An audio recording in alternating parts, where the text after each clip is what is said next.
Hello नमस्कार दोस्तों। आप जुड़ चुके हो इनोवेटिव ज्योतिष से।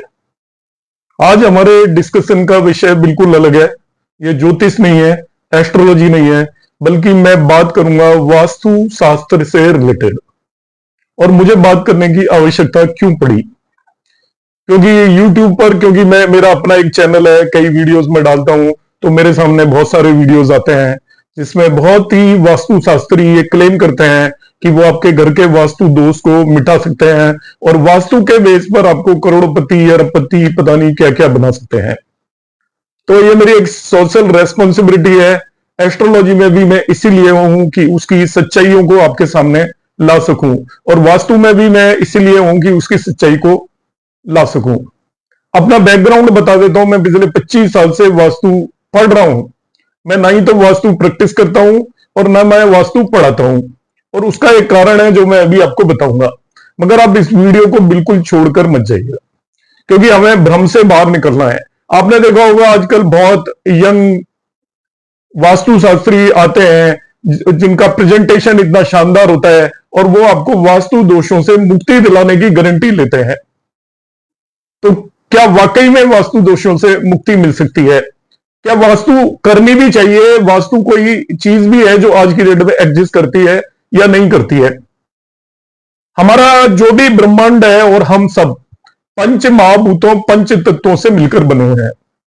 वास्तु के यदि आप बेसिक कंसेप्ट के अंदर जाएं, तो वास्तु का जो बेसिक कंसेप्ट है वो है कि आपके इन पंच महाभूतों, पंच तत्वों का बैलेंस।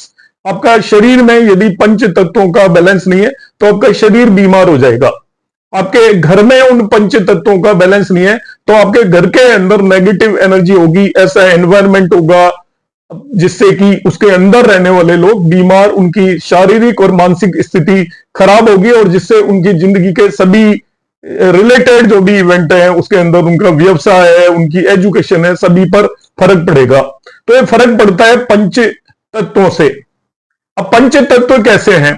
पंच तत्व होते हैं आपकी पृथ्वी, दूसरा पंच तत्व में आता है आपका जल, फिर होता है आपका अग्नि, वायु और आकाश।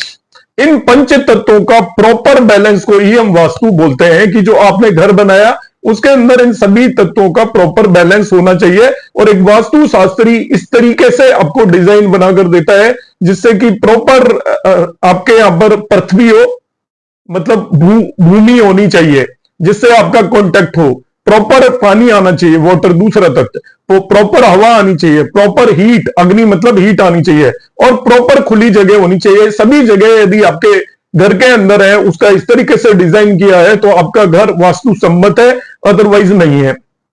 अब ये जो वास्तु का कंसेप्ट आया था पुराने समय में, जनरली राजा महाराजाओं के घरों में होता था, जिन घरों में इतना बड़ा स्पेस होता था कि इन सभी चीजों को एडजस्ट किया जा सकता था।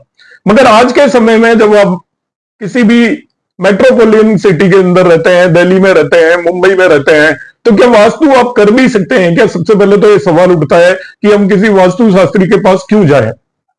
क्या आपके पास भूमि है, पृथ्वी है, आप जो घर बना रहे हैं उसमें जमीन आपकी है क्या? तो आप में से 10 में से 9 लोग कहेंगे नहीं, हम तो सेकंड फ्लोर पे रहते हैं, फोर्थ फ्लोर पे रहते हैं।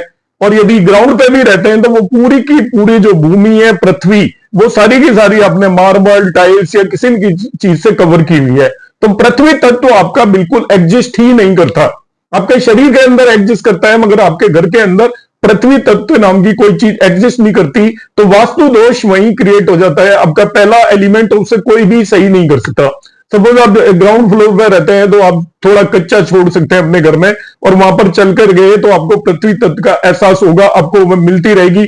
उसके थ्रू पानी अंदर जाएगा, जमीन के अंदर प्योरिफिकेशन होता रहेगा, रिसाइकिल होता रहेगा, जिसे आजकल सारे लोग साइंटिस्ट भी बोलते हैं कि आपको वाटर को रिसाइकिल करना चाहिए। दूसरा जो तत्व हमारा आता है जल तत्व, वो बेशक आज के समय पर जल तत्व की स्थिति पहले के समय से ज्यादा बेटर है। आप क्योंकि पानी की सप्लाई हर जगह पर होती है, सफिशियंट होती है, तो जल तत्व आपका बैलेंस हो जाएगा वास्तु का। बाकी किसी भी तत्व का कोई एग्जिस्टेंस ही नहीं है। तीसरे तत्व पर मैं आ जाता हूं, देखिए अग्नि तत्व। तो अग्नि तत्व जब हुआ करता था तो पुराने समय पर एक प्रॉपर रोशनदान हुआ करता था, एक पर्टिकुलर डायरेक्शन को ओपन रखते थे, एक दूसरी डायरेक्शन को क्लोज रखते थे। मगर आज के समय पर आप फ्लैट में रह रहे हैं या बड़े मकान में रह रहे हैं, हम पूरे मकान को क्लोज करके रखते हैं और चारों तरफ कर्टेन लगे होते हैं दिन भर। ऐसा बिल्कुल भी नहीं होता। जहां पर गर्मी पड़ती है, अब सपोज मैं दिल्ली की बात करता हूं, तो किसी के घर पर खिड़की पर उन्होंने बाई द वे कोई रोशनदान वगैरह कुछ भी लगाया हुआ है, तो उसमें से लाइट का कोई भी प्रवेश उसके फ्लैट के अंदर होता ही नहीं है। जब लाइट का प्रवेश होता ही नहीं है तो आप वास्तु को कैसे करेक्ट करेंगे? क्योंकि लाइट का प्रवेश होगा तभी तो अग्नि तत्व सेटिस्फाई होगा आपकी घर के अंदर। मगर आजकल जो आपका एनवायरमेंट है उसके अंदर हम एसी वगैरह लगा के रखते हैं और उसमें ये चाहते हैं कि एक धूप का एक कण भी आपकी, एक किरण भी आपके घर के अंदर एंटर ना हो। तो आप किसी भी तरीके का मकान बना लीजिए, आप उस तत्व को, अग्नि तत्व को सेटिस्फाई कर ही नहीं सकते। जो नेचुरल अग्नि है वो आपके बिल्डिंग के या घर के अंदर आएगी नहीं। चौथा तत्व होता है वायु तत्व। आप ध्यान से समझिए, देखिए वायु तत्व किसी भी तरीके से आपका सभी का खराब है। वायु तत्व को बैलेंस करने के दो तरीके हैं। या तो आप घर अपना ओपन रखें जिससे कि आपकी बाहर की हवा घर के अंदर आए। तो आप सब जानते हो आजकल जो गर्मियों में हर घर में एसी लगा हुआ है, सारे खिड़की दरवाजे हम पूरी तरीके से बंद रखते हैं, बाहर की कोई भी हवा उसके अंदर आती नहीं है, तो वायु तत्व का बैलेंस हो ही नहीं सकता। वायु तत्व पूरी तरीके से हर घर में, हर फ्लैट के अंदर आज के समय पर पीड़ित है। यदि आप चाहते हैं कि नहीं हम तो खुला भी रख सकते हैं उसे, तो खुला रखेंगे तो जो पॉल्यूशन और प्रदूषण की स्थिति ऐसी है कि जो वायु की जगह जहर आपके घर के अंदर प्रवेश करेगा, और जहर प्रवेश करेगा तो आपकी हेल्थ और आपके एनवायरमेंट के लिए वो और भी ज्यादा खराब हो जाएगा। तो चाहे आप अपना मकान पूरी तरीके से बंद रखें, जो कि हम रखते हैं, या उसे खुला रख लें, आपका वायु तत्व आज की स्थिति में किसी भी तरीके से बैलेंस हो ही नहीं सकता। पांचवा तत्व आता है आकाश तत्व। आकाश तत्व की रिक्वायरमेंट क्या थी? ये होता है एम्प्टी स्पेसेस घर के अंदर। तो पुराने आप मकान जाकर देख लीजिए, उनकी कितनी चौड़ी दीवारें हुआ करती थी, कितनी ऊंची छत हुआ करती थी, और मल्टी स्टोरी का कोई कंसेप्ट नहीं था। तब तो आकाश तत्व बैलेंस होता था। अब आप मल्टी स्टोरी जब बनाते हैं तो हमारे जो छतों और कमरों का साइज इतना छोटा और छतों का साइज इतना नीचा हो गया है कि उसके अंदर आकाश एलिमेंट की पर्याप्त मात्रा ही नहीं है। जब आपकी उसकी सीलिंग की हाइट ही ज्यादा नहीं है तो आपका आकाश तत्व बैलेंस किस तरीके से हो सकता है? वो बिल्कुल भी बैलेंस नहीं हो सकता मल्टी स्टोरी बिल्डिंग में। उसको बैलेंस करने का तरीका यह होता है कि आप बड़ी ऊंची ऊंची सीलिंग बनाए और आपके कमरों का साइज बहुत बड़ा हो, जिससे कि ओपन स्पेस उसके अंदर हो। और आकाश तत्व को बैलेंस इसलिए करना होता है कि ओपन स्पेस उसके अंदर होगा तो आपके घर के अंदर सफिशिएंट ऑक्सीजन अवेलेबल होगी, जिससे कि आप आसानी से सांस ले पाएंगे। आपका घर बंद है तो आपको पूरी सप्लाई ऑक्सीजन की होनी चाहिए, क्योंकि रूम का एक आकार एक लिमिट से कम है और उसके अंदर ज्यादा लोग सो रहे हैं तो आपको प्रॉपर ऑक्सीजन नहीं मिलेगी। तो आकाश तत्व बैलेंस होने का भी सवाल नहीं उठता।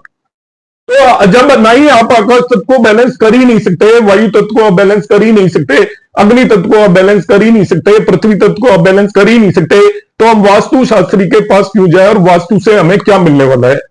आप ये विचार करिएगा इन चीजों पर, और इनका कोई भी तोड़ नहीं है। अब बहुत सारे लोग क्या करेंगे, इनकी एक रेमेडीज बता देंगे। साउथ की डायरेक्शन में ये रख देना, नॉर्थ की डायरेक्शन में ये रख देना, उत्तर की डायरेक्शन में ये रख देना। आप किसी भी डायरेक्शन में कुछ भी रख लें, आपका वायु तत्व ठीक नहीं हो सकता। आप किसी भी डायरेक्शन में कुछ भी रख लें, आपका आकाश तत्व ठीक नहीं हो सकता।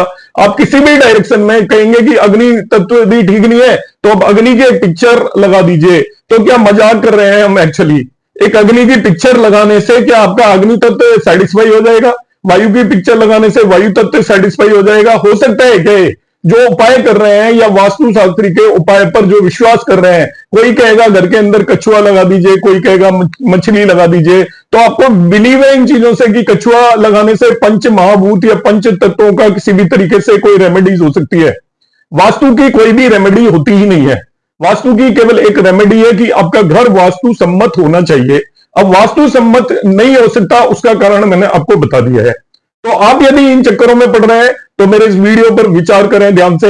मेरा कोई वास्तु शास्त्र के खिलाफ कोई बात नहीं है, मगर आज के समय पर जो कुकुर मुत्ते की तरफ हर तरफ वास्तु शास्त्री और वो जो रेमेडीज लेकर घूम रहे हैं, उनसे आपको सावधान मैं करना चाहता हूं कि इसकी कोई भी रेमेडी नहीं है। आपको जो भी रेमेडीज बता रहे हैं, आपको वो साइकोलॉजिकली ट्रीट कर रहे हैं, और आप अपने आप में बच के रहें। इन चक्करों में बिल्कुल भी ना पड़े। यदि आप वास्तु का एक्चुअल जो ट्रीटमेंट करना चाहते हैं, मैंने आज जो आपको वीडियो बताया है, इससे ज्यादा वास्तु कुछ भी नहीं होती। और आप उस हिसाब से अपने घर के अंदर यदि आप कर सकते हैं तो वायु तत्व को बैलेंस करें, आप घर के अंदर आकाश तत्व को बैलेंस करें, घर के अंदर अग्नि तत्व को बैलेंस करें, जो कि संभव नहीं लगता है, मगर आप कर सकते हैं तो वो करें। आप इसके अलावा वास्तु की कोई भी रेमेडीज एग्जिस्ट नहीं करती।